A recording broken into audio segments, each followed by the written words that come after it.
This is CBS News Bay Area with Juliette Goodrich. I am Sarah Donchi in tonight for Juliette. We are in first alert weather mode right now as the first rain of the new year bears down on the Bay Area.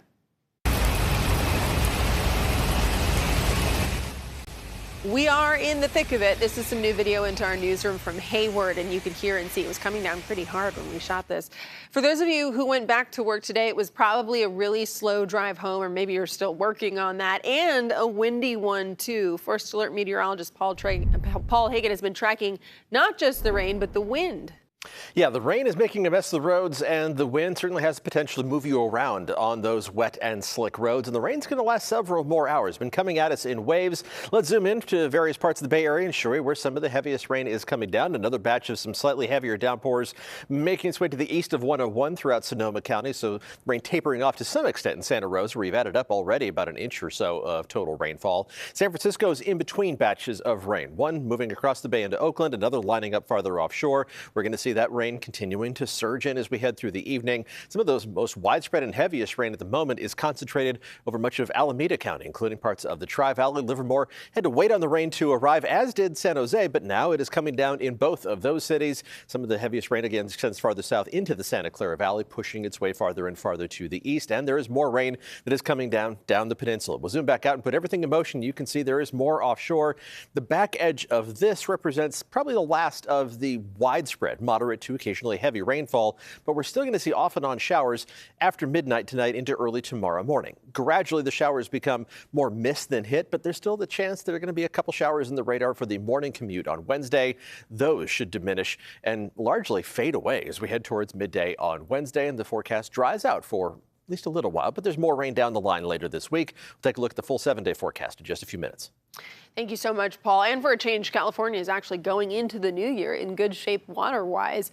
East Bay Mud says its reservoirs are at a combined 80% of total capacity, and that is above normal. Our Jose Martinez shows us how the Water District hopes to capitalize on that. It's something that crosses Rich Harris's mind every time he comes here to Lafayette Reservoir. This is a gem. I've been coming here. I was here opening day. I think it was 1966, with my little brother and my best friend and his little brother and fishing rods. He's been coming here almost every day since those days and has seen it all. But after years of a consistent drought, he says the reservoir is looking better nowadays. Level looks pretty good to me. I mean, I've seen it wash over here and stuff like that, but it seems like the rain patterns are coming in consistently and not too heavy, you know.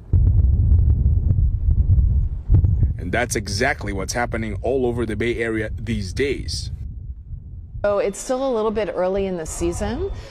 We have already received about 11 inches of rain, and we still have a number of months to go to refill our reservoirs. I would say that we're in really good shape this year. Andrea Polk is the East Bay Mud spokesperson. We met with her at the Water District's Command Center. Right here we have our operations center. So this is working people 24/7, and what they're working on is ensuring that the water is moving through our system to our customers. So our system is very complicated. Our water comes from 90 miles away in the Sierra foothills.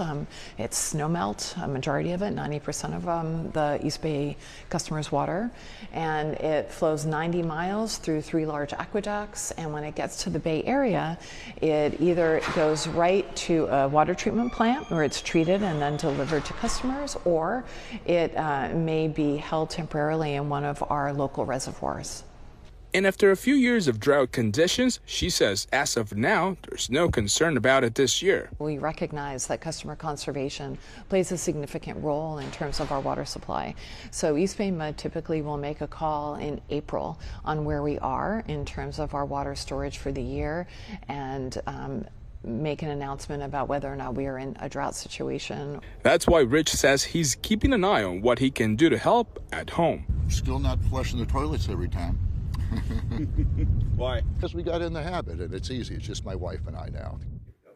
Other Bay Area water agencies like San Francisco and Marin have also reported slightly better than average water storage numbers this year. It's good our reservoirs are doing well because the Sierra snowpack is off to its slowest start in a decade. The Sierra Snow Lab did its first official survey of the season at Phillips Station today, looking a little sparse. It found we're just a quarter of average for this time of year. Last year, we were 77% above, but state water officials say that doesn't necessarily mean we won't catch up later. Staying with us for continuing coverage on this first alert weather day on air, online at KPIX.com and streaming on the CBS News app. Now we turn to a major new development in the shooting death of Oakland police officer Tuan Le. Today we learned that police arrested at least 7 people in connection with the case over the past few days. Our Katie Nielsen has been talking with her sources and has more for us. The latest arrest in this case came late last night, and according to police sources, the man who was arrested is the one accused of shooting Officer Le in the back of the head during a suspected burglary. It all started in the early morning hours of December 29th when a robbery crew broke into a suspected illegal marijuana grow house on Embarcadero and 4th Avenue in Oakland. Police say Officer Tuan Le was working undercover that night and responded in an unmarked police truck. And according to police sources, at some point as the suspects were trying to get away, at least one of them opened fire on Le's truck, shooting him in the back of the head, causing him to crash into 2 other parked cars. We're not going to put up with officers being attacked. We're not going to put up with an officer being shot down doing his duty. Barry Donnellan is president of the Oakland Police Officers Union and says despite their grief, police officers worked tirelessly through the holiday weekend to identify and arrest multiple suspects in the case.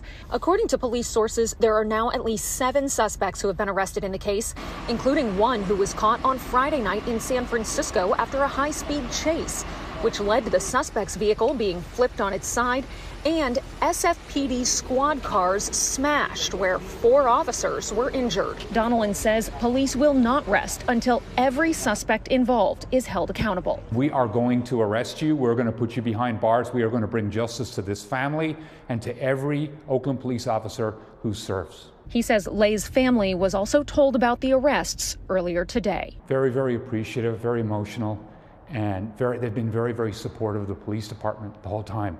Yet they're the ones who've lost their family member. Officer Le was the 54th Oakland police officer to be killed in the line of duty, the first since 2009.